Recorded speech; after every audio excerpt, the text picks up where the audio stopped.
أعوذ بالله من الشيطان الرجيم. بسم الله الرحمن الرحيم. ألف لام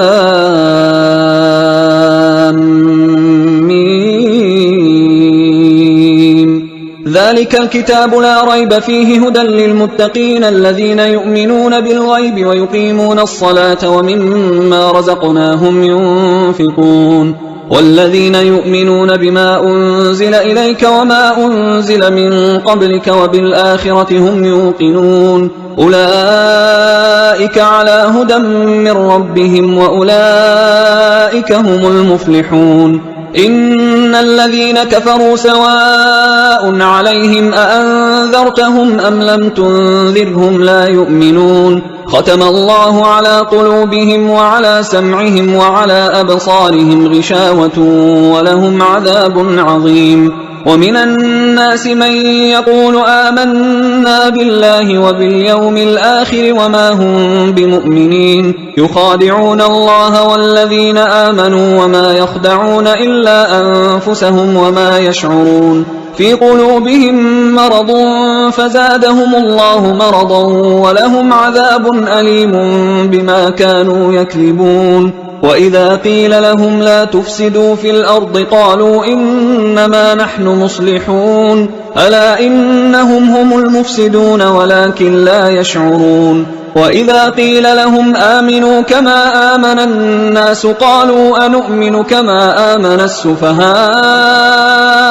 ألا إنهم هم السفهاء ولكن لا يعلمون. وإذا لقوا الذين آمنوا قالوا آمنا وإذا خلوا إلى شياطينهم قالوا إنا معكم إنما نحن مستهزئون الله يستهزئ بهم ويمدهم في طغيانهم يعمهون. أولئك الذين اشتروا الضلالة بالهدى فما ربحت تجارتهم وما كانوا مهتدين. مثلهم كمثل الذي استوقد نارا فلما أضاءت ما حوله ذهب الله بنورهم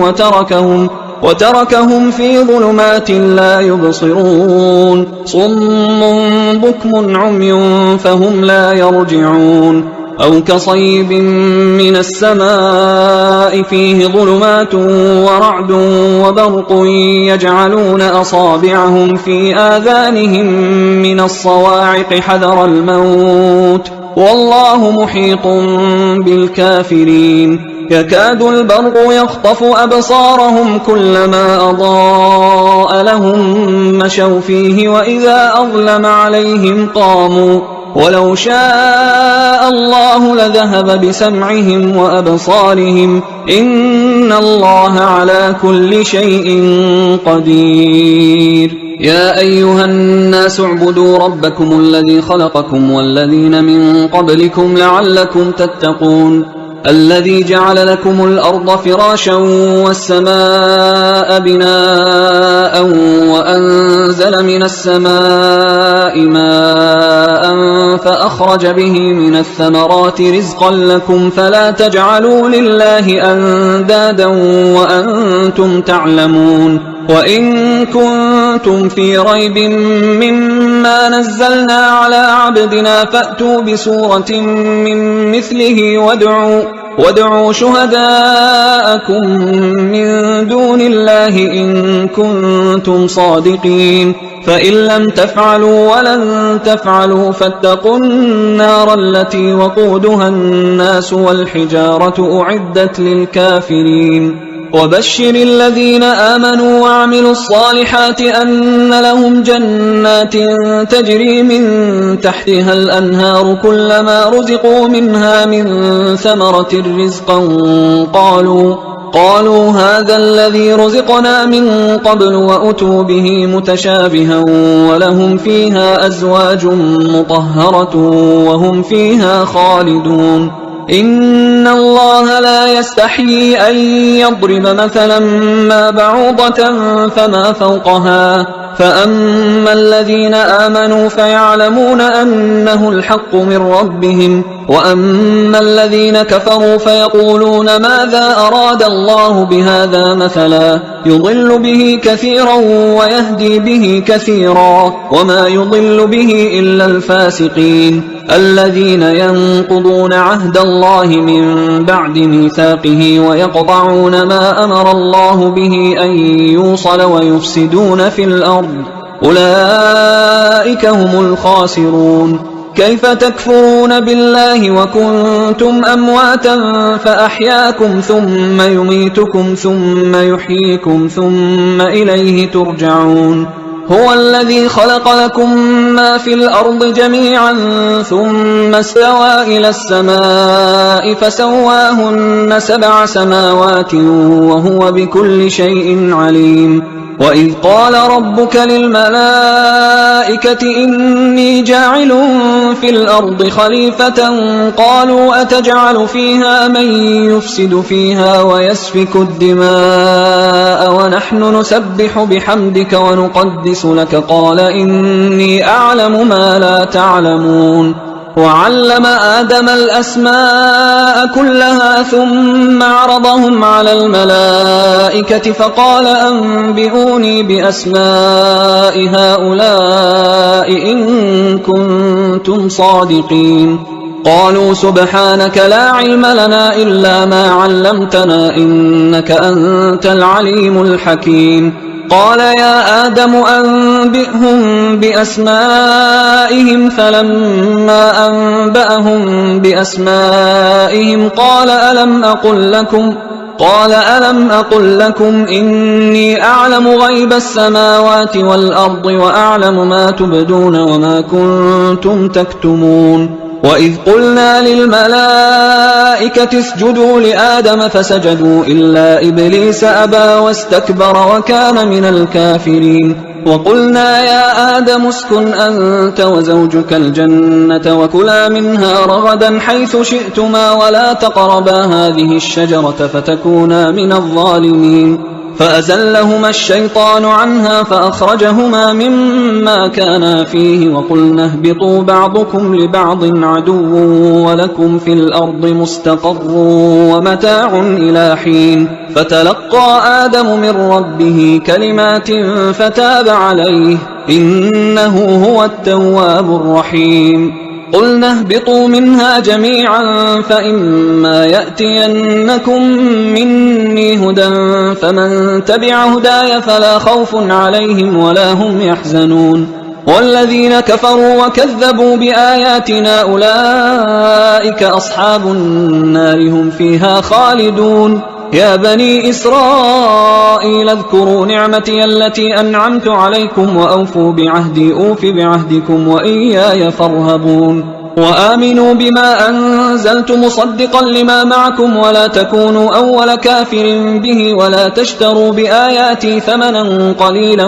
وإياي فاتقون. ولا تلبسوا الحق بالباطل وتكتموا الحق وأنتم تعلمون. وأقيموا الصلاة وآتوا الزكاة واركعوا مع الراكعين. أتأمرون الناس بالبر وتنسون أنفسكم وأنتم تتلون الكتاب أفلا تعقلون. واستعينوا بالصبر والصلاة وإنها لكبيرة إلا على الخاشعين الذين يظنون أنهم ملاقو ربهم وأنهم إليه راجعون. يا بني إسرائيل اذكروا نعمتي التي أنعمت عليكم وأني فضلتكم على العالمين. واتقوا يوما لا تجزي نفس عن نفس شيئا ولا يقبل منها شفاعة ولا يؤخذ منها عدل ولا هم ينصرون. وإذ نجيناكم من آل فرعون يسومونكم سوء العذاب يذبحون أبناءكم ويستحيون نساءكم وفي ذلكم بلاء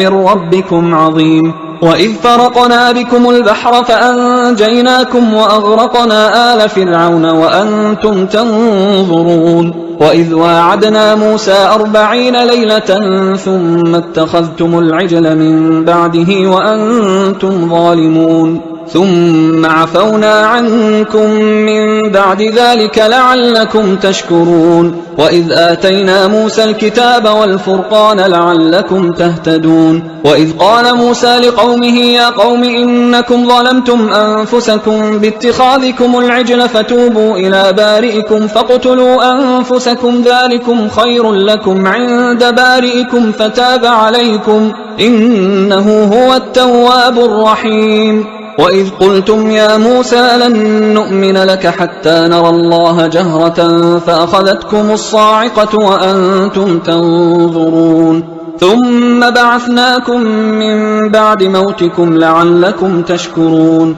وظللنا عليكم الغمام وأنزلنا عليكم المن والسلوى كلوا من طيبات ما رزقناكم وما ظلمونا ولكن كانوا أنفسهم يظلمون وإذ قلنا ادخلوا هذه القرية فكلوا منها حيث شئتم رغدا وادخلوا الباب سجدا وقولوا حطة نغفر لكم خطاياكم وسنزيد المحسنين فبدل الذين ظلموا قولا غير الذي قيل لهم فأنزلنا على الذين ظلموا رجزا من السماء بما كانوا يفسقون وإذ استسقى موسى لقومه فقلنا اضرب بعصاك الحجر فانفجرت منه 12 عينا قد علم كل أناس مشربهم كلوا واشربوا من رزق الله ولا تعثوا في الأرض مفسدين وإذ قلتم يا موسى لن نصبر على طعام واحد فادع لنا ربك يخرج لنا مما تنبت الأرض من بقلها وقثائها وفومها وعدسها وبصلها قال أتستبدلون الذي هو أدنى بالذي هو خير اهبطوا مصرا فإن لكم ما سألتم وضربت عليهم الذلة والمسكنة وباءوا بغضب من الله ذلك بأنهم كانوا يكفرون بآيات الله ويقتلون النبيين بغير الحق ذلك بما عصوا وكانوا يعتدون إن الذين آمنوا والذين هادوا والنصارى والصابئين من آمن بالله واليوم الآخر وعمل صالحا فلهم أجرهم عند ربهم ولا خوف عليهم ولا هم يحزنون وإذ أخذنا ميثاقكم ورفعنا فوقكم الطور خذوا ما آتيناكم بقوة واذكروا ما فيه لعلكم تتقون ثم توليتم من بعد ذلك فلولا فضل الله عليكم ورحمته لكنتم من الخاسرين ولقد علمتم الذين اعتدوا منكم في السبت فقلنا لهم كونوا قردة خاسئين فجعلناها نكالا لما بين يديها وما خلفها وموعظة للمتقين وإذ قال موسى لقومه إن الله يأمركم أن تذبحوا بقرة قالوا أتتخذنا هزوا قال أعوذ بالله أن أكون من الجاهلين قالوا ادع لنا ربك يبين لنا ما هي قال إنه يقول إنها بقرة لا فارض ولا بكر عوان بين ذلك فافعلوا ما تؤمرون قالوا ادع لنا ربك يبين لنا ما لونها قال إنه يقول إنها بقرة صفراء فاقع لونها تسر الناظرين قالوا ادع لنا ربك يبين لنا ما هي إن البقرة شابه علينا وإنا إن شاء الله لمهتدون قال إنه يقول إنها بقرة لا ذلول تثير الأرض ولا تسقي الحرث مسلمة لا شية فيها قالوا الآن جئت بالحق فذبحوها وما كادوا يفعلون وإذ قتلتم نفسا فادارأتم فيها والله مخرج ما كنتم تكتمون فقلنا اضربوه ببعضها كذلك يحيي الله الموتى ويريكم آياته لعلكم تعقلون ثم قست قلوبكم من بعد ذلك فهي كالحجارة أو أشد قسوة وإن من الحجارة لما يتفجر منه الأنهار وإن منها لما يشقق فيخرج منه الماء وإن منها لما يهبط من خشية الله وما الله بغافل عما تعملون أفتطمعون أن يؤمنوا لكم وقد كان فريق منهم يسمعون كلام الله ثم يحرفونه من بعد ما عقلوه وهم يعلمون وإذا لقوا الذين آمنوا قالوا آمنا وإذا خلا بعضهم إلى بعض قالوا أتحدثونهم بما فتح الله عليكم ليحاجوكم به عند ربكم أفلا تعقلون أولا يعلمون أن الله يعلم ما يسرون وما يعلنون ومنهم أميون لا يعلمون الكتاب إلا أماني وإنهم إلا يظنون فويل للذين يكتبون الكتاب بأيديهم ثم يقولون هذا من عند الله ليشتروا به ثمنا قليلا فويل لهم مما كتبت أيديهم وويل لهم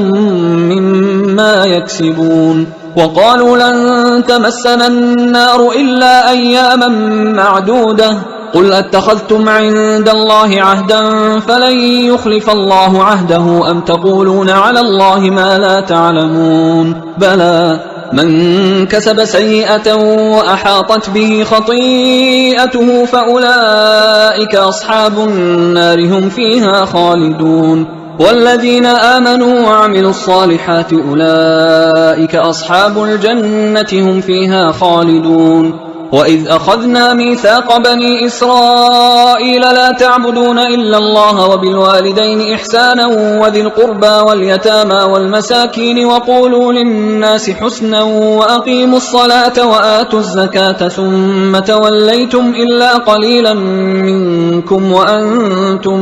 معرضون وإذ أخذنا ميثاقكم لا تسفكون دماءكم ولا تخرجون أنفسكم من دياركم ثم أقررتم وأنتم تشهدون ثم أنتم هؤلاء تقتلون أنفسكم وتخرجون فريقا منكم من ديارهم تظاهرون عليهم بالإثم والعدوان وإن يأتوكم أسارى تفادوهم وهو محرم عليكم إخراجهم أفتؤمنون ببعض الكتاب وتكفرون ببعض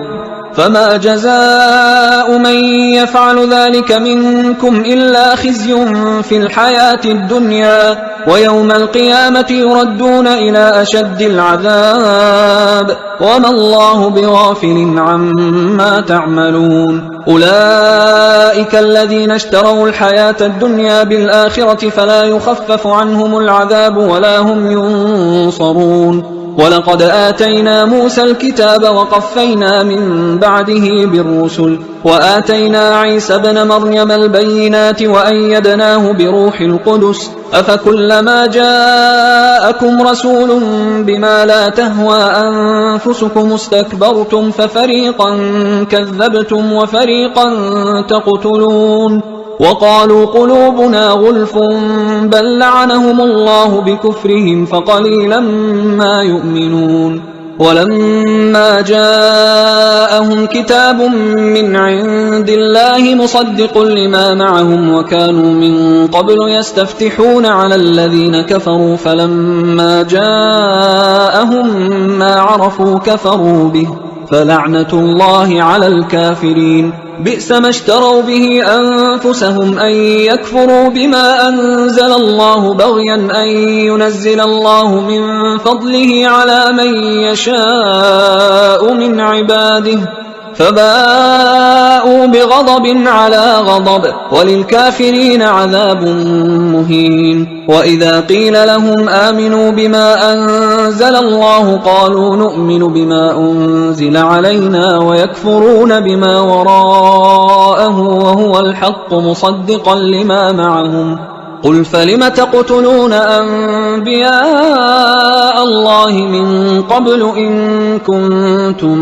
مؤمنين ولقد جاءكم موسى بالبينات ثم اتخذتم العجل من بعده وأنتم ظالمون وإذ أخذنا ميثاقكم ورفعنا فوقكم الطور خذوا ما آتيناكم بقوة واسمعوا قالوا سمعنا وعصينا وأشربوا في قلوبهم العجل بكفرهم قل بئس ما يأمركم به إيمانكم إن كنتم مؤمنين قل إن كانت لكم الدار الآخرة عند الله خالصة من دون الناس فتمنوا الموت إن كنتم صادقين ولن يتمنوه أبدا بما قدمت أيديهم والله عليم بالظالمين ولتجدنهم أحرص الناس على حياة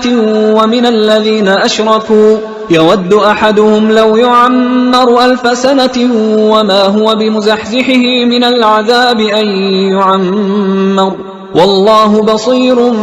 بما يعملون قل من كان عدوا لجبريل فإنه نزله على قلبك بإذن الله مصدقا لما بين يديه وهدى وبشرى للمؤمنين من كان عدوا لله وملائكته ورسله وجبريل وميكال فإن الله عدو للكافرين ولقد أنزلنا إليك آيات بينات وما يكفر بها إلا الفاسقون أو كلما عاهدوا عهدا نبذه فريق منهم بل أكثرهم لا يؤمنون ولما جاءهم رسول من عند الله مصدق لما معهم نبذ فريق من الذين أوتوا الكتاب كتاب الله وراء ظهورهم كأنهم لا يعلمون واتبعوا ما تتلو الشياطين على ملك سليمان وما كفر سليمان ولكن الشياطين كفروا يعلمون الناس السحر وما أنزل على الملكين ببابل هاروت وماروت وما يعلمان من أحد حتى يقولا إنما نحن فتنة فلا تكفر فيتعلمون منهما ما يفرقون به بين المرء وزوجه وما هم بضارين به من أحد إلا بإذن الله ويتعلمون ما يضرهم ولا ينفعهم ولقد علموا لمن اشتراه ما له في الآخرة من خلاق ولبئس ما شروا به أنفسهم لو كانوا يعلمون ولو أنهم آمنوا واتقوا لمثوبة من عند الله خير لو كانوا يعلمون يا أيها الذين آمنوا لا تقولوا راعنا وقولوا انظرنا واسمعوا وللكافرين عذاب أليم ما يود الذين كفروا من أهل الكتاب ولا المشركين أن ينزل عليكم من خير من ربكم والله يختص برحمته من يشاء والله ذو الفضل العظيم ما ننسخ من آية أو ننسها نأت بخير منها أو مثلها ألم تعلم أن الله على كل شيء قدير ألم تعلم أن الله له ملك السماوات والأرض وما لكم من دون الله من ولي ولا نصير أم تريدون أن تسألوا رسولكم كما سئل موسى من قبل ومن يتبدل الكفر بالإيمان فقد ضل سواء السبيل ود كثير من أهل الكتاب لو يردونكم من بعد إيمانكم كفارا حسدا من عند أنفسهم من بعد ما تبين لهم الحق فاعفوا واصفحوا حتى يأتي الله بأمره إن الله على كل شيء قدير وأقيموا الصلاة وآتوا الزكاة وما تقدموا لأنفسكم من خير تجدوه عند الله إن الله بما تعملون بصير. وقالوا لن يدخل الجنة إلا من كان هودا أو نصارى تلك أمانيهم قل هاتوا برهانكم إن كنتم صادقين بلى من أسلم وجهه لله وهو محسن فله أجره عند ربه ولا خوف عليهم ولا هم يحزنون. وقالت اليهود ليست النصارى على شيء وقالت النصارى ليست اليهود على شيء وهم يتلون الكتاب كذلك قال الذين لا يعلمون مثل قولهم فالله يحكم بينهم يوم القيامة فيما كانوا فيه يختلفون. ومن أظلم ممن منع مساجد الله أن يذكر فيها اسمه وسعى في خرابها أولئك ما كان لهم أن يدخلوها إلا خائفين لهم في الدنيا خزي ولهم في الآخرة عذاب عظيم. ولله المشرق والمغرب فأينما تولوا فثم وجه الله إن الله واسع عليم. وقالوا اتخذ الله ولدا سبحانه بل له ما في السماوات والأرض كل له قانتون بديع السماوات والأرض وإذا قضى أمرا فإنما يقول له كن فيكون. وقال الذين لا يعلمون لولا يكلمنا الله أو تأتينا آية كذلك قال الذين من قبلهم مثل قولهم تشابهت قلوبهم قد بينا الآيات لقوم يوقنون. إنا أرسلناك بالحق بشيرا ونذيرا ولا تسأل عن أصحاب الجحيم. ولن ترضى عنك اليهود ولا النصارى حتى تتبع ملتهم قل إن هدى الله هو الهدى ولئن اتبعت أهواءهم بعد الذي جاءك من العلم ما لك من الله من ولي ولا نصير. الذين آتيناهم الكتاب يتلونه حق تلاوته أولئك يؤمنون به ومن يكفر به فأولئك هم الخاسرون. يا بني إسرائيل اذكروا نعمتي التي أنعمت عليكم وأني فضلتكم على العالمين واتقوا يوما لا تجزي نفس عن نفس شيئا ولا يقبل منها عدل ولا تنفعها شفاعة ولا هم ينصرون. وإذ ابتلى إبراهيم ربه بكلمات فأتمهن قال إني جاعلك للناس إماما قال ومن ذريتي قال لا ينال عهد الظالمين. وإذ جعلنا البيت مثابة للناس وأمنا واتخذوا من مقام إبراهيم مصلى وعهدنا إلى إبراهيم وإسماعيل أن طهرا بيتي للطائفين والعاكفين والركع السجود. وإذ قال إبراهيم رب اجعل هذا بلدا آمنا وارزق أهله من الثمرات من آمن منهم بالله واليوم الآخر قال ومن كفر فأمتعه قليلا ثم أضطره إلى عذاب النار وبئس المصير. وإذ يرفع إبراهيم القواعد من البيت وإسماعيل ربنا تقبل منا إنك أنت السميع العليم ربنا وجعلنا مسلمين لك ومن ذريتنا أمة مسلمة لك وأرنا مناسكنا وتب علينا إنك أنت التواب الرحيم ربنا وبعث فيهم رسولا منهم يتلو عليهم آياتك ويعلمهم الكتاب والحكمة ويزكيهم إنك أنت العزيز الحكيم. ومن يرغب عن ملة إبراهيم إلا من سفه نفسه ولقد اصطفيناه في الدنيا وإنه في الآخرة لمن الصالحين إذ قال له ربه أسلم قال أسلمت لرب العالمين ووصى بها إبراهيم بنيه ويعقوب يا بني إن الله اصطفى لكم الدين فلا تموتن إلا وأنتم مسلمون أم كنتم شهداء إذ حضر يعقوب الموت إذ قال لبنيه ما تعبدون من بعدي قالوا نعبد إلهك وإله آبائك إبراهيم وإسماعيل وإسحاق إلها واحدا ونحن له مسلمون تلك أمة قد خلت لها ما كسبت ولكم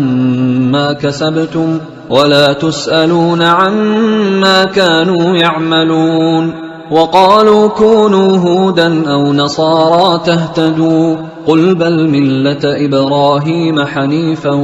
وما كان من المشركين قولوا آمنا بالله وما أنزل إلينا وما أنزل إلى إبراهيم وإسماعيل وإسحاق ويعقوب والأسباط وما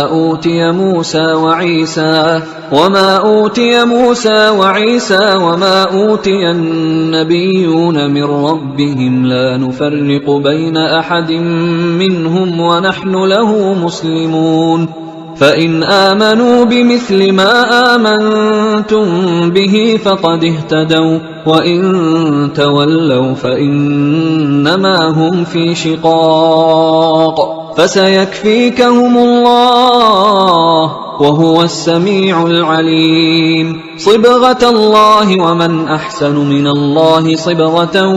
ونحن له عابدون قل أتحاجوننا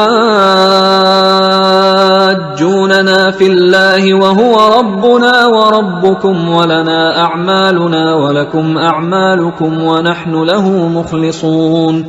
أم تقولون إن إبراهيم وإسماعيل وإسحاق ويعقوب والأسباط كانوا هودا أو نصارى قل أأنتم أعلم أم الله ومن أظلم ممن كتم شهادة عنده من الله وما الله بغافل عما تعملون تلك أمة قد خلت لها ما كسبت ولكم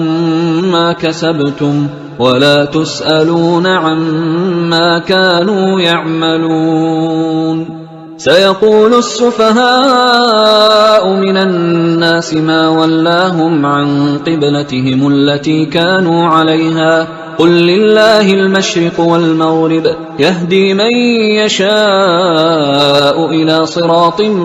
مستقيم وكذلك جعلناكم أمة وسطا لتكونوا شهداء على الناس ويكون الرسول عليكم شهيدا وما جعلنا القبلة التي كنت عليها إلا لنعلم من يتبع الرسول ممن ينقلب على عقبيه وإن كانت لكبيرة إلا على الذين هدى الله وما كان الله ليضيع إيمانكم إن الله بالناس لرؤوف رحيم قد نرى تقلب وجهك في السماء فلنولينك قبلة ترضاها فول وجهك شطر المسجد الحرام وحيث ما كنتم فولوا وجوهكم شطره وإن الذين أوتوا الكتاب ليعلمون أنه الحق من ربهم وما الله بغافل عما يعملون ولئن أتيت الذين أوتوا الكتاب بكل آية ما تبعوا قبلتك وما أنت بتابع قبلتهم وما بعضهم بتابع قبلة بعض ولئن اتبعت أهواءهم من بعد ما جاءك من العلم إنك إذا لمن الظالمين الذين آتيناهم الكتاب يعرفونه كما يعرفون أبناءهم وإن فريقا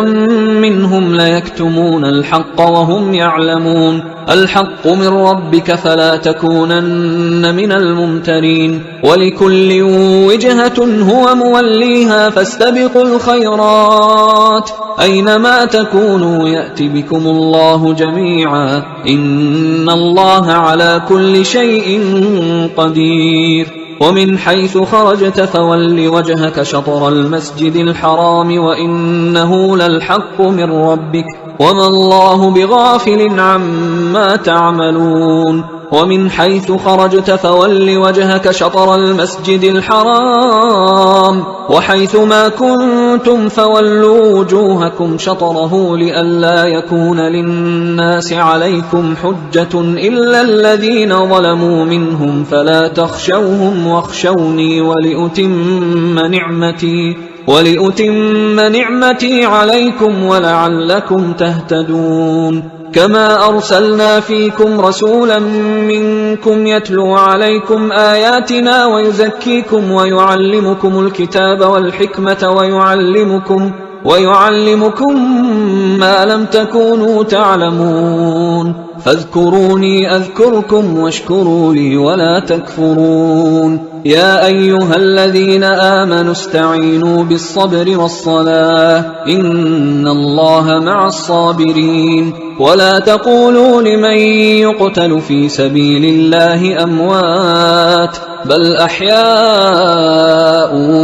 ولكن لا تشعرون ولنبلونكم بشيء من الخوف والجوع ونقص من الأموال والأنفس والثمرات وبشر الصابرين الذين إذا أصابتهم مصيبة قالوا إنا لله وإنا إليه راجعون أولئك عليهم صلوات من ربهم ورحمة وأولئك هم المهتدون إن الصفا والمروة من شعائر الله فمن حج البيت أو اعتمر فلا جناح عليه أن يطوف بهما ومن تطوع خيرا فإن الله شاكر عليم إن الذين يكتمون ما أنزلنا من البينات والهدى من بعد ما بيناه للناس في الكتاب أولئك يلعنهم الله ويلعنهم اللاعنون إلا الذين تابوا وأصلحوا وبينوا فأولئك أتوب عليهم وأنا التواب الرحيم إن الذين كفروا وماتوا وهم كفار أولئك عليهم لعنة الله والملائكة والناس أجمعين خالدين فيها لا يخفف عنهم العذاب ولا هم ينظرون وإلهكم إله واحد لا إله إلا هو الرحمن الرحيم إن في خلق السماوات والأرض واختلاف الليل والنهار والفلك التي تجري في البحر بما ينفع الناس وما أنزل الله من السماء من ماء فأحيا به الأرض بعد موتها وبث فيها من كل دابة وتصريف الرياح والسحاب المسخر بين السماء والأرض لآيات لقوم يعقلون ومن الناس من يتخذ من دون الله أندادا يحبونهم كحب الله والذين آمنوا أشد حبا لله ولو يرى الذين ظلموا إذ يرون العذاب أن القوة لله جميعا وأن الله شديد العذاب إذ تبرأ الذين اتبعوا من الذين اتبعوا ورأوا العذاب وتقطعت بهم الأسباب وقال الذين اتبعوا لو أن لنا كرة فنتبرأ منهم كما تبرأوا منا كذلك يريهم الله أعمالهم حسرات عليهم وما هم بخارجين من النار يا أيها الناس كلوا مما في الأرض حلالا طيبا ولا تتبعوا خطوات الشيطان إنه لكم عدو مبين إنما يأمركم بالسوء والفحشاء وأن تقولوا على الله ما لا تعلمون وإذا قيل لهم اتبعوا ما أنزل الله قالوا بل نتبع ما ألفينا عليه آباءنا أولو كان آباؤهم لا يعقلون شيئا ولا يهتدون ومثل الذين كفروا كمثل الذي ينعق بما لا يسمع إلا دعاء ونداء صم بكم عمي فهم لا يعقلون يا أيها الذين آمنوا كلوا من طيبات ما رزقناكم واشكروا لله إن كنتم إياه تعبدون إنما حرم عليكم الميتة والدم ولحم الخنزير وما أهل به لغير الله فمن اضطر غير باغ ولا عاد فلا إثم عليه إن الله غفور رحيم إن الذين يكتمون ما أنزل الله من الكتاب ويشترون به ثمنا قليلا أولئك ما يأكلون في بطونهم إلا النار ولا يكلمهم الله يوم القيامة ولا يزكيهم ولهم عذاب أليم أولئك الذين اشتروا الضلالة بالهدى والعذاب بالمغفرة فما أصبرهم على النار ذلك بأن الله نزل الكتاب بالحق وإن الذين اختلفوا في الكتاب لفي شقاق بعيد ليس البر أن تولوا وجوهكم قبل المشرق والمغرب ولكن البر من آمن بالله واليوم الآخر والملائكة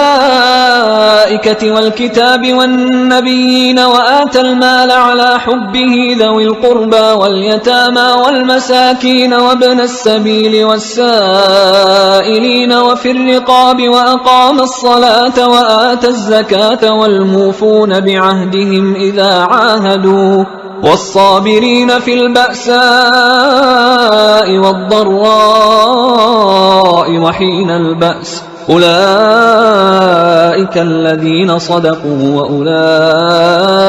هم المتقون يا أيها الذين آمنوا كتب عليكم القصاص في القتلى الحر بالحر والعبد بالعبد والأنثى بالأنثى فمن عفي له من أخيه شيء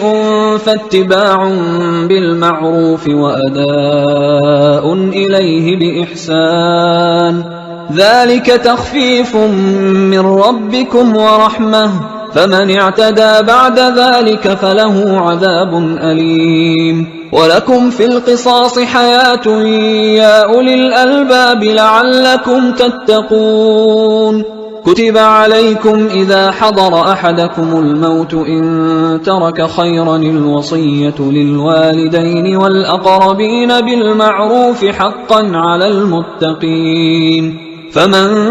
بدله بعدما سمعه فإنما إثمه على الذين يبدلونه إن الله سميع عليم فمن خاف من موص جنفا أو إثما فأصلح بينهم فلا إثم عليه إن الله غفور رحيم. يا أيها الذين آمنوا كتب عليكم الصيام كما كتب على الذين من قبلكم لعلكم تتقون أياما معدودات، فمن كان منكم مريضا أو على سفر فعدة من أيام أخر، وعلى الذين يطيقونه فدية طعام مسكين، فمن تطوع خيرا فهو خير له، وأن تصوموا خير لكم إن كنتم تعلمون. شهر رمضان الذي أنزل فيه القرآن هدى للناس وبينات من الهدى والفرقان، فمن شهد منكم الشهر فليصمه، ومن كان مريضا أو على سفر فعدة من أيام أخر، يريد الله بكم اليسر ولا يريد بكم العسر ولتكملوا العدة ولتكبروا الله على ما هداكم ولعلكم تشكرون. وإذا سألك عبادي عني فإني قريب أجيب دعوة الداع إذا دعان، فليستجيبوا لي وليؤمنوا بي لعلهم يرشدون. أحل لكم ليلة الصيام الرفث إلى نسائكم هن لباس لكم وأنتم لباس لهن، علم الله أنكم كنتم تختانون أنفسكم فتاب عليكم وعفى عنكم، فالآن باشروهن وابتغوا ما كتب الله لكم، وكلوا واشربوا حتى يتبين لكم الخيط الأبيض من الخيط الأسود من الفجر، ثم أتموا الصيام إلى الليل، ولا تباشروهن وأنتم عاكفون في المساجد، تلك حدود الله فلا تقربوها، كذلك يبين الله آياته للناس لعلهم يتقون. ولا تأكلوا أموالكم بينكم بالباطل وتدلوا بها إلى الحكام لتأكلوا فريقا من أموال الناس بالإثم وأنتم تعلمون. يسألونك عن الأهلة قل هي مواقيت للناس والحج، وليس البر بأن تأتوا البيوت من ظهورها ولكن البر من اتقى، وأتوا البيوت من أبوابها واتقوا الله لعلكم تفلحون. وقاتلوا في سبيل الله الذين يقاتلونكم ولا تعتدوا إن الله لا يحب المعتدين. وقتلوهم حيث ثقفتموهم وأخرجوهم من حيث أخرجوكم والفتنة أشد من القتل، ولا تقاتلوهم عند المسجد الحرام حتى يقاتلوكم فيه، فإن قاتلوكم فاقتلوهم، كذلك جزاء الكافرين، فإن انتهوا فإن الله غفور رحيم. وقاتلوهم حتى لا تكون فتنة ويكون الدين لله، فإن انتهوا فلا عدوان إلا على الظالمين. الشهر الحرام بالشهر الحرام والحرمات قصاص، فمن اعتدى عليكم فاعتدوا عليه بمثل ما اعتدى عليكم، واتقوا الله واعلموا أن الله مع المتقين. وأنفقوا في سبيل الله ولا تلقوا بأيديكم إلى التهلكة وأحسنوا إن الله يحب المحسنين. وأتموا الحج والعمرة لله، فإن أحصرتم فما استيسر من الهدي، ولا تحلقوا رؤوسكم حتى يبلغ الهدي محله، فمن كان منكم مريضا أو به أذى من رأسه ففدية من صيام أو صدقة أو نسك، فإذا أمنتم فمن تمتع بالعمرة إلى الحج فما استيسر من الهدي، فمن لم يجد فصيام 3 أيام في الحج و7 إذا رجعتم، تلك 10 كاملة، ذلك لمن لم يكن أهله حاضر المسجد الحرام. واتقوا الله واعلموا أن الله شديد العقاب. الحج أشهر معلومات، فمن فرض فيهن الحج فلا رفث ولا فسوق ولا جدال في الحج وما تفعلوا من خير يعلمه الله وتزودوا فإن خير الزاد التقوى واتقون يا أولي الألباب ليس عليكم جناح أن تبتغوا فضلا من ربكم فإذا أفضتم من عرفات فاذكروا الله عند المشعر الحرام واذكروه كما هداكم وإن كنتم من قبله لمن الضالين ثم أفيضوا من حيث أفاض الناس واستغفروا الله إن الله غفور رحيم فإذا قضيتم مناسككم فاذكروا الله كذكركم آباءكم أو أشد ذكرا فمن الناس من يقول ربنا آتنا في الدنيا وما له في الآخرة من خلاق ومنهم من يقول ربنا آتنا في الدنيا حسنة وفي الآخرة حسنة وقنا عذاب النار أولئك لهم نصيب مما كسبوا والله سريع الحساب واذكروا الله في أيام معدودات فمن تعجل في يومين فلا إثم عليه ومن تأخر فلا إثم عليه لمن اتقى واتقوا الله واعلموا أنكم إليه تحشرون ومن الناس من يعجبك قوله في الحياة الدنيا ويشهد الله على ما في قلبه وهو ألد الخصام وإذا تولى سعى في الأرض ليفسد فيها ويهلك الحرث والنسل والله لا يحب الفساد وإذا قيل له اتق الله أخذته العزة بالإثم فحسبه جهنم ولبئس المهاد ومن الناس من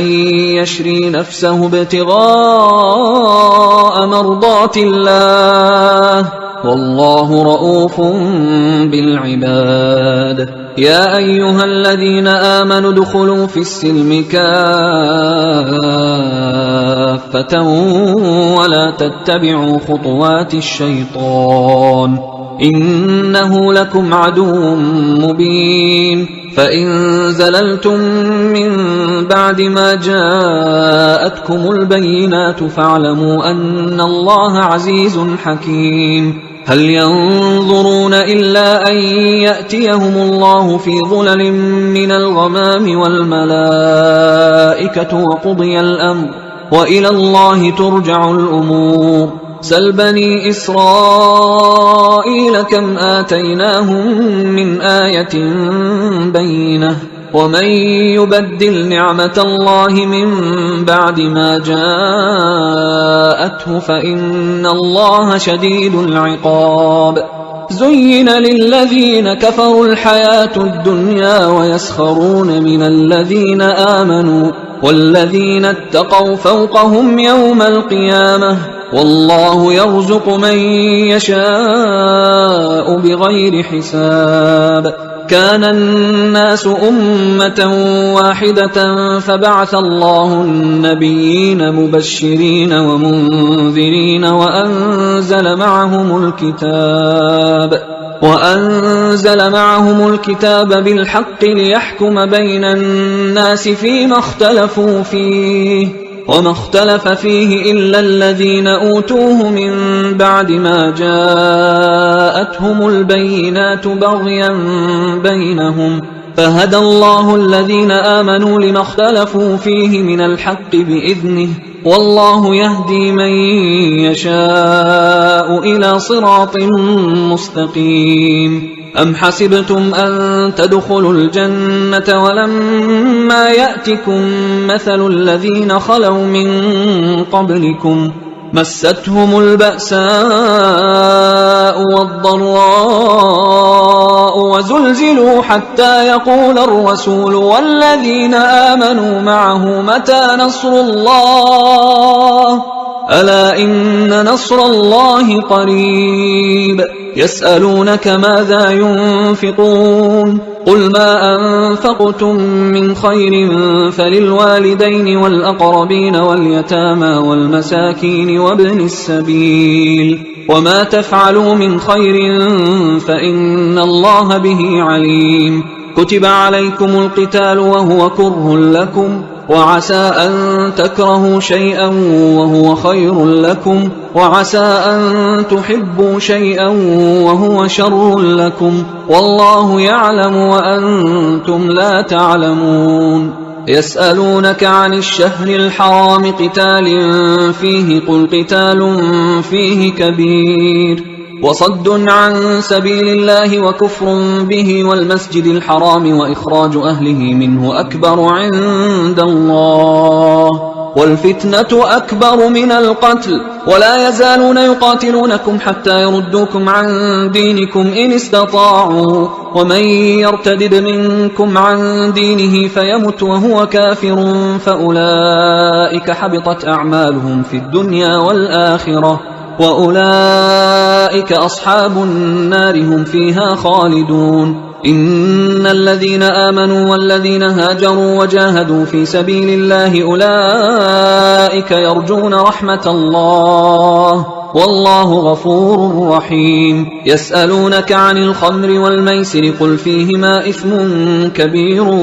ومنافع للناس وإثمهما أكبر من نفعهما ويسألونك ماذا ينفقون قل العفو كذلك يبين الله لكم الآيات لعلكم تتفكرون في الدنيا والآخرة ويسألونك عن اليتامى قل إصلاح لهم خير وإن تخالطوهم فإخوانكم والله يعلم المفسد من المصلح ولو شاء الله لأعنتكم إن الله عزيز حكيم ولا تنكحوا المشركات حتى يؤمنوا ولأمة مؤمنة خير من مشركة ولو أعجبتكم ولا تنكحوا المشركين حتى يؤمنوا ولعبد مؤمن خير من مشرك ولو أعجبكم أولئك يدعون إلى النار والله يدعو إلى الجنة والمغفرة بإذنه ويبين آياته للناس لعلهم يتذكرون ويسألونك عن المحيض قل هو أذى فاعتزلوا النساء في المحيض ولا تقربوهن حتى يطهرن فإذا تطهرن فأتوهن من حيث أمركم الله إن الله يحب التوابين ويحب المتطهرين نساؤكم حرث لكم فأتوا حرثكم أنى شئتم وقدموا لأنفسكم واتقوا الله واعلموا أنكم ملاقوه وبشر المؤمنين ولا تجعلوا الله عرضة لأيمانكم أن تبروا وتتقوا وتصلحوا بين الناس والله سميع عليم لا يؤاخذكم الله باللغو في أيمانكم ولكن يؤاخذكم بما كسبت قلوبكم والله غفور حليم للذين يؤلون من نسائهم تربص 4 أشهر فإن فاءوا فإن الله غفور رحيم وإن عزموا الطلاق فإن الله سميع عليم والمطلقات يتربصن بأنفسهن 3 قروء ولا يحل لهن أن يكتمن ما خلق الله في أرحامهن إن كن يؤمن بالله واليوم الآخر وبعولتهن أحق بردهن في ذلك إن أرادوا إصلاحا ولهن مثل الذي عليهن بالمعروف وللرجال عليهن درجة والله عزيز حكيم الطلاق 2 فإمساك بمعروف أو تسريح بإحسان ولا يحل لكم أن تأخذوا مما آتيتموهن شيئا إلا أن يخافا أن لا يقيما حدود الله فإن خفتم ألا يقيما حدود الله فلا جناح عليهما فيما افتدت به، تلك حدود الله فلا تعتدوها، ومن يتعد حدود الله فأولئك هم الظالمون. فإن طلقها فلا تحل له من بعد حتى تنكح زوجا غيره، فإن طلقها فلا جناح عليهما أن يتراجعا إن ظنا أن يقيما حدود الله، وتلك حدود الله يبينها لقوم يعلمون. وإذا طلقتم النساء فبلغن أجلهن فأمسكوهن بمعروف أو سرحوهن بمعروف، ولا تمسكوهن ضرارا لتعتدوا، ومن يفعل ذلك فقد ظلم نفسه. ولا تتخذوا آيات الله هزوا، واذكروا نعمة الله عليكم وما أنزل عليكم من الكتاب والحكمة يعظكم به، واتقوا الله واعلموا أن الله بكل شيء عليم. وإذا طلقتم النساء فبلغن أجلهن فلا تعضلوهن أن ينكحن أزواجهن إذا تراضوا بينهم بالمعروف، ذلك يوعظ به من كان منكم يؤمن بالله واليوم الآخر، ذلكم أزكى لكم وأطهر، والله يعلم وأنتم لا تعلمون. والوالدات يرضعن أولادهن حولين كاملين لمن أراد أن يتم الرضاعة، وعلى المولود له رزقهن وكسوتهن بالمعروف، لا تكلف نفس إلا وسعها، لا تضار والدة بولدها ولا مولود له بولده، وعلى الوارث مثل ذلك، فإن أرادا فصالا عن تراض منهما وتشاور فلا جناح عليهما. وإن أردتم أن تسترضعوا أولادكم فلا جناح عليكم إذا سلمتم ما آتيتم بالمعروف، واتقوا الله واعلموا أن الله بما تعملون بصير. والذين يتوفون منكم ويذرون أزواجا يتربصن بأنفسهن 4 أشهر و10، فإذا بلغن أجلهن فلا جناح عليكم فيما فعلن في أنفسهن بالمعروف، والله بما تعملون خبير. ولا جناح عليكم فيما عرضتم به من خطبة النساء أو أكننتم في أنفسكم، علم الله أنكم ستذكرونهن ولكن لا تواعدوهن سرا إلا أن تقولوا قولا معروفا، ولا تعزموا عقدة النكاح حتى يبلغ الكتاب أجله، واعلموا أن الله يعلم ما في أنفسكم فاحذروه، واعلموا أن الله غفور حليم. لا جناح عليكم إن طلقتم النساء ما لم تمسوهن أو تفرضوا لهن فريضة، ومتعوهن على الموسع قدره وعلى المقتر قدره متاعا بالمعروف حقا على المحسنين. وإن طلقتموهن من قبل أن تمسوهن وقد فرضتم لهن فريضة فنصف ما فرضتم إلا أن يعفون أو يعفو الذي بيده عقدة النكاح، وأن تعفوا أقرب للتقوى، ولا تنسوا الفضل بينكم، إن الله بما تعملون بصير. حافظوا على الصلوات والصلاة الوسطى وقوموا لله قانتين، فإن خفتم فرجالا أو ركبانا، فإذا أمنتم فاذكروا الله كما علمكم ما لم تكونوا تعلمون. والذين يتوفون منكم ويذرون أزواجا وصية لأزواجهم متاعا إلى الحول غير إخراج، فإن خرجن فلا جناح عليكم فيما فعلن في أنفسهن من معروف، والله عزيز حكيم. وللمطلقات متاع بالمعروف حقا على المتقين كذلك يبين الله لكم آياته لعلكم تعقلون ألم تر إلى الذين خرجوا من ديارهم وهم ألوف حذر الموت فقال لهم الله موتوا ثم أحياهم إن الله لذو فضل على الناس ولكن أكثر الناس لا يشكرون وقاتلوا في سبيل الله واعلموا أن الله سميع عليم من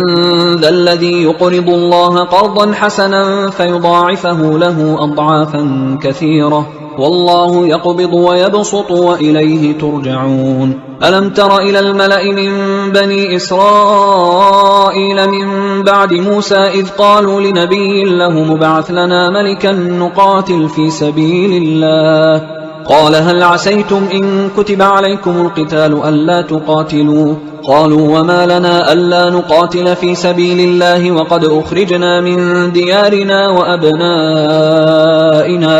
فلما كتب عليهم القتال تولوا إلا قليلا منهم والله عليم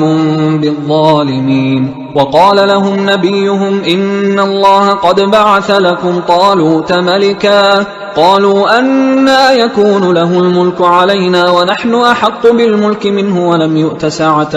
من المال قال إن الله اصطفاه عليكم وزاده بسطة في العلم والجسم والله يؤتي ملكه من يشاء والله واسع عليم وقال لهم نبيهم إن آية ملكه أن يأتيكم التابوت فيه سكينة من ربكم وبقية مما ترك آل موسى وآل هارون تحمله الملائكة إن في ذلك لآية لكم إن كنتم مؤمنين فلما فصل طالوت بالجنود قال إن الله مبتليكم بنهر فمن شرب منه فليس مني ومن لم يطعمه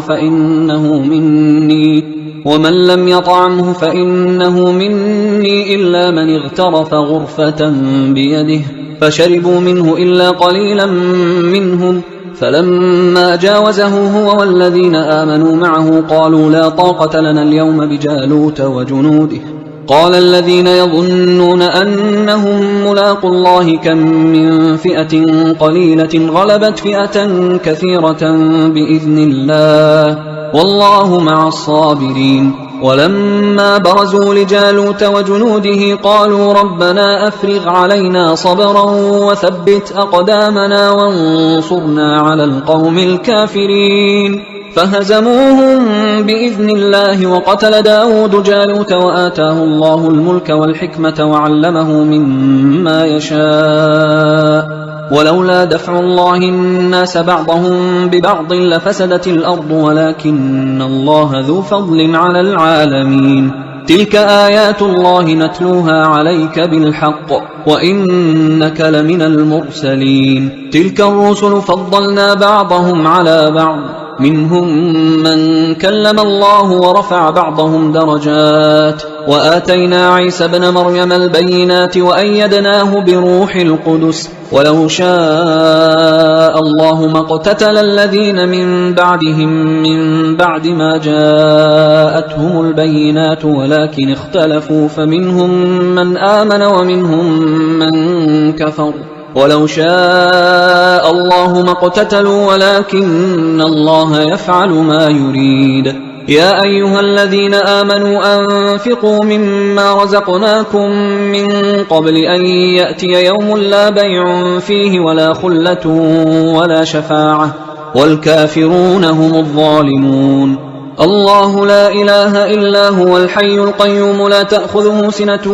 ولا نوم له ما في السماوات وما في الأرض من ذا الذي يشفع عنده إلا بإذنه يعلم ما بين أيديهم وما خلفهم ولا يحيطون بشيء من علمه إلا بما شاء وسع كرسيه السماوات والأرض ولا يؤوده حفظهما وهو العلي العظيم لا إكراه في الدين قد تبين الرشد من الغي فمن يكفر بالطاغوت ويؤمن بالله فقد استمسك بالعروة الوثقى لا انفصام لها، والله سميع عليم. الله ولي الذين آمنوا يخرجهم من الظلمات إلى النور، والذين كفروا أولياؤهم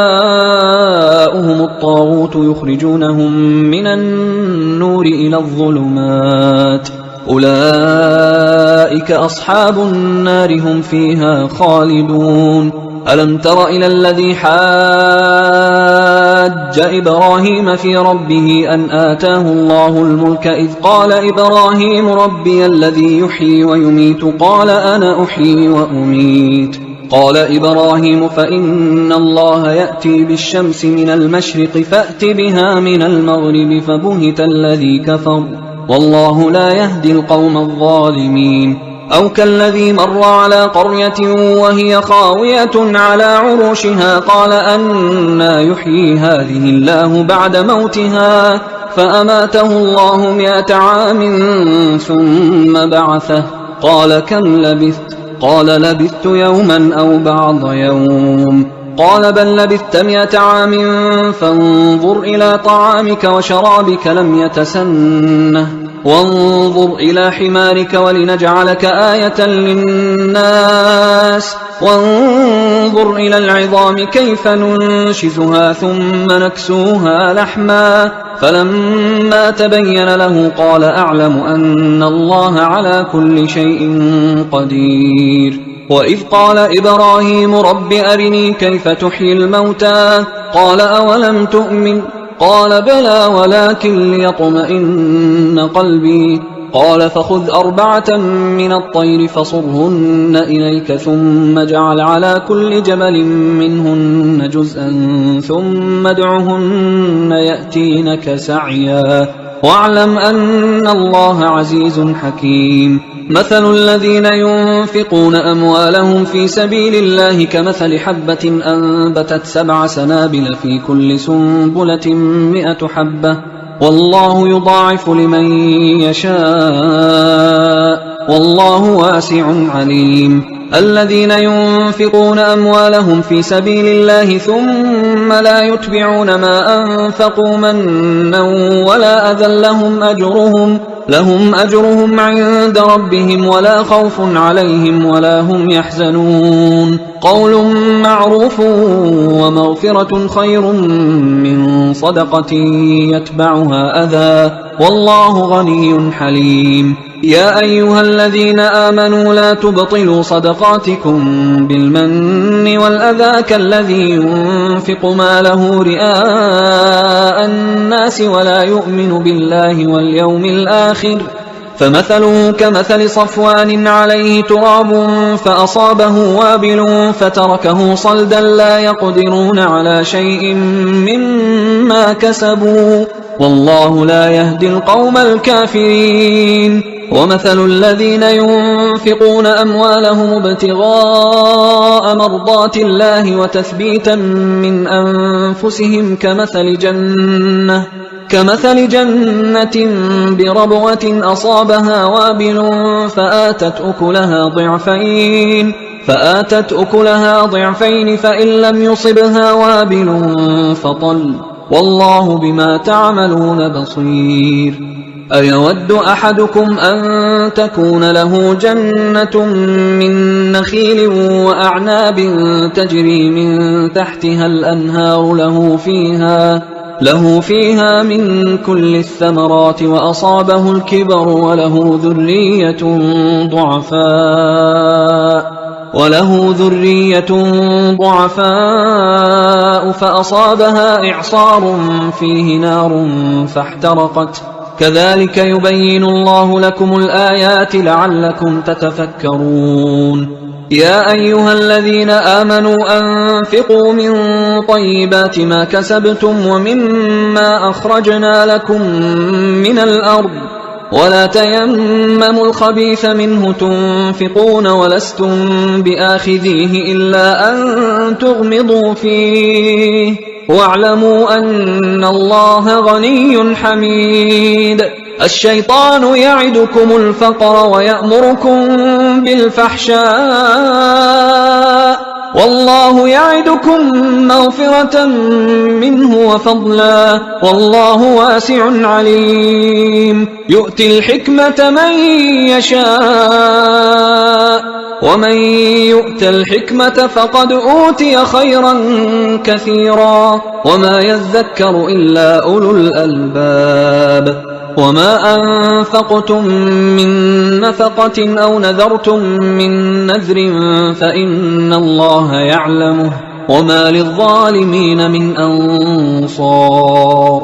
إن تبدوا الصدقات فنعما هي وإن تخفوها وتؤتوها الفقراء فهو خير لكم ويكفر عنكم من سيئاتكم والله بما تعملون خبير ليس عليك هداهم ولكن الله يهدي من يشاء وما تنفقوا من خير فلأنفسكم وما تنفقون إلا ابتغاء وجه الله وما تنفقوا من خير يوفى إليكم وأنتم لا تظلمون للفقراء الذين أحصروا في سبيل الله لا يستطيعون ضربا في الأرض يحسبهم الجاهل أغنياء من التعفف تعرفهم بسيماهم لا يسألون الناس إلحافا وما تنفقوا من خير فإن الله به عليم الذين ينفقون أموالهم بالليل والنهار سرا وعلانية فلهم أجرهم عند ربهم ولا خوف عليهم ولا هم يحزنون الذين يأكلون الربا لا يقومون إلا كما يقوم الذي يتخبطه الشيطان من المس ذلك بأنهم قالوا إنما البيع مثل الربا وأحل الله البيع وحرم الربا فمن جاءه موعظة من ربه فانتهى فله ما سلف وأمره إلى الله ومن عاد فأولئك أصحاب النار هم فيها خالدون يمحق الله الربا ويربي الصدقات والله لا يحب كل كفار أثيم إن الذين آمنوا وعملوا الصالحات وأقاموا الصلاة وآتوا الزكاة لهم أجرهم عند ربهم ولا خوف عليهم ولا هم يحزنون يا أيها الذين آمنوا اتقوا الله وذروا ما بقي من الربا إن كنتم مؤمنين فإن لم تفعلوا فأذنوا بحرب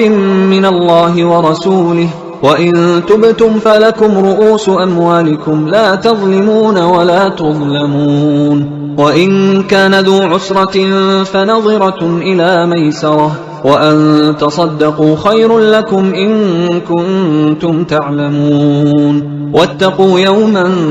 ترجعون فيه إلى الله ثم توفى كل نفس ما كسبت وهم لا يظلمون يا أيها الذين آمنوا إذا تداينتم بدين إلى أجل مسمى فاكتبوه وليكتب بينكم كاتب بالعدل ولا يأب كاتب أن يكتب كما علمه الله فليكتب وليملل الذي عليه الحق وليتق الله ربه ولا يبخس منه شيئا فإن كان الذي عليه الحق سفيها أو ضعيفا أو لا يستطيع أن يمله فليملل وليه بالعدل واستشهدوا شهيدين من رجالكم فإن لم يكونا رجلين فرجل وامرأتان ممن ترضون من الشهداء أن تضل إحداهما فتذكر إحداهما الأخرى ولا يأبى الشهداء إذا ما دعوا ولا تسأموا أن تكتبوه صغيرا أو كبيرا إلى أجله ذلكم أقسط عند الله وأقوم للشهادة وأدنى ألا ترتابوا إلا أن تكون تجارة حاضرة تديرونها بينكم فليس عليكم جناح ألا تكتبوها وأشهدوا إذا تبايعتم ولا يضار كاتب ولا شهيد وإن تفعلوا فإنه فسوق بكم واتقوا الله ويعلمكم الله والله بكل شيء عليم وإن كنتم على سفر ولم تجدوا كاتبا فرهان مقبوضة فإن أمن بعضكم بعضا فليؤدي الذي ائتمن أمانته وليتق الله ربه ولا تكتموا الشهادة ومن يكتمها فإنه آثم قلبه والله بما تعملون عليم لله ما في السماوات وما في الأرض وإن تبدوا ما في أنفسكم أو تخفوه يحاسبكم به الله فيغفر لمن يشاء ويعذب من يشاء والله على كل شيء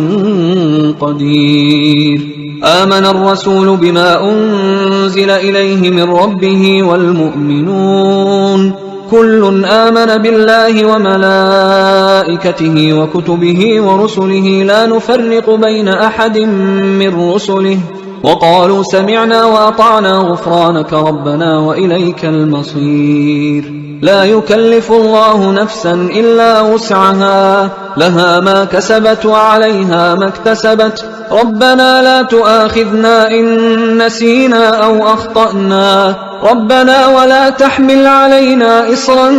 كما حملته على الذين من قبلنا ربنا ولا تحملنا ما لا طاقة لنا به واعف عنا واغفر لنا وارحمنا أنت مولانا فانصرنا على القوم الكافرين